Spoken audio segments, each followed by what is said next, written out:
Praise the Lord and welcome to The Explainer. Today we're going to dive into something really powerful. It's a blueprint, really. It's 2,000 years old, but believe me, it has the power to build movements even today. And it all comes down to this one core idea, a really profound shift in thinking. It's about moving from just being a believer to becoming an active disciple. So let's break down exactly how this ancient strategy actually works. It's fascinating. All right, to get us started, I want you to imagine something. Let's frame this like a modern-day business problem, and I mean a truly impossible mission. So, picture this. You've got to launch a global movement. But here's the catch. You have zero budget, no money, no social media team, no marketing plan, nothing. In today's world, that sounds like, well, a complete disaster, right? It's a recipe for failure. But what if? What if there's another way? Well, the answer isn't some new marketing hack. It's this 2,000-year-old blueprint we're talking about, right out of Luke chapter 10. And this isn't just theory, okay? It's a super practical field guide for a grassroots movement, one that starts, of all places, right inside people's homes. Okay, so how does this whole thing kick off? Well, the very first step is, honestly, it's completely counterintuitive. Think about it. Jesus has 70 people ready to go. You'd think he'd send them all out individually, right, to cover the most ground. But he doesn't. He sends them out 2 by 2. So right off the bat, the question is, why? Why would he literally cut his reach in half from the get-go?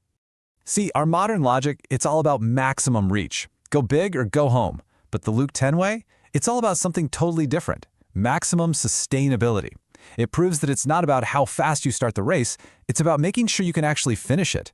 It's about how long you can last. And this quote right here, it gets to the absolute heart of it. He says, I'm sending you out like lambs among wolves. I mean, wow. Launching anything new, you're going to face rejection. You're going to face fear. If you go it alone, burnout is almost guaranteed. But having a partner, someone in the trenches with you, that provides the support, the resilience you need to just keep going. The next step is just as unconventional. Before they do anything else, the teams are told to pray. But listen, this isn't just a, hey, hope this goes well kind of prayer. Nope. They were told to ask the Lord of the harvest to send out more workers. And here's the genius part. The new workers wouldn't be outsiders they had to recruit. The idea was that God would raise them up from within the very community they were going into. It's a strategy built on God's provision, not our human recruiting efforts. Huge difference. Okay, so the team arrives in a new town. They don't know a soul. What do? Do they, stand on a street corner with a megaphone? No. The blueprint gives them a very specific target. They're on a mission to find one single individual, the person of peace.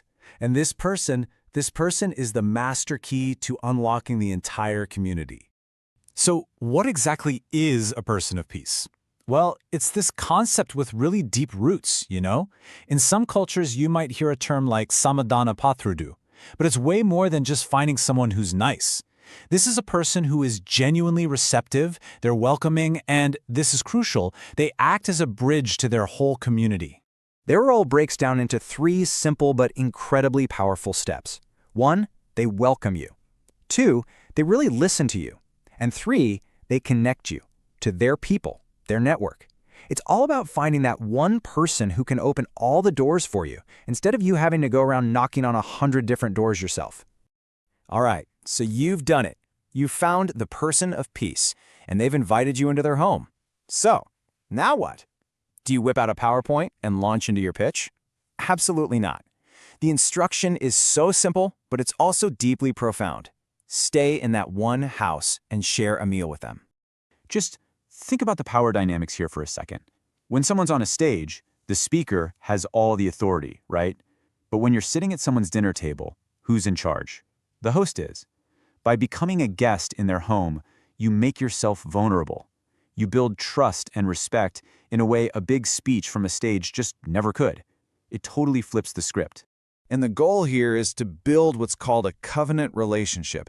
We're not talking about a legal contract here. We're talking about a deep, family-like bond. It's built on trust, respect, sharing life together. You're not just delivering a message, you're doing life with people. This is like planting a seed in really, really good soil. And you strengthen that relationship through the very next step, compassion. The instruction was literally to heal the sick. Before you even start talking about what you believe, you demonstrate it through love in action. I mean, think about it. When people are hurting, they don't care about your theories. They care about your compassion.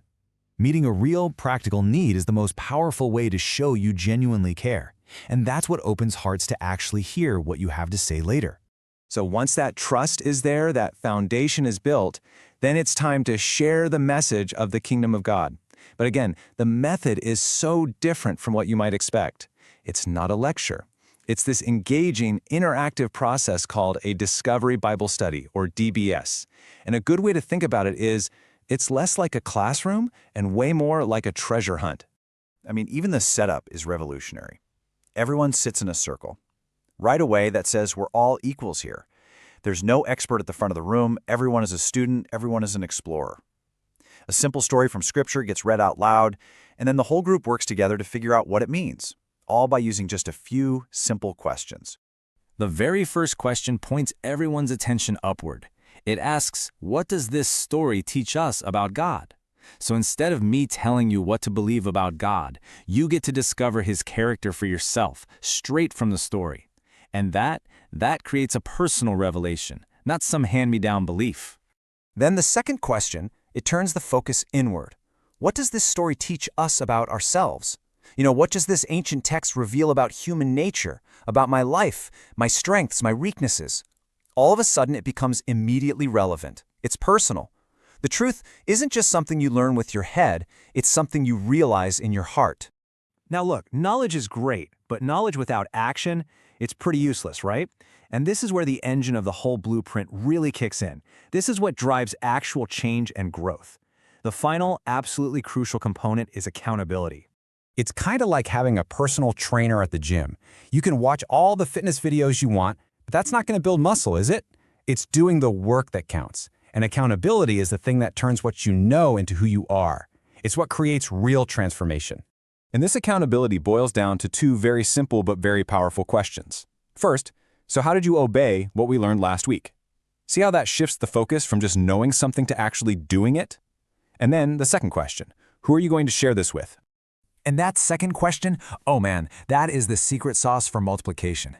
It makes sure the message never ever gets stuck inside the four walls of that room. It creates this built-in expectation that whatever you receive, you're meant to give it away. Every single person who learns becomes a teacher. Every disciple becomes a disciple maker. And that creates this organic, unstoppable chain reaction of growth. So there you have it. This blueprint, it's simple, it's practical, and it is absolutely timeless. And it brings this whole strategy right down to our own lives with one last question for you to think about. Who is the person of peace in your office, in your neighborhood, in your life? Because remember, you are not just a believer, but a disciple. We'll continue this in our next explainer.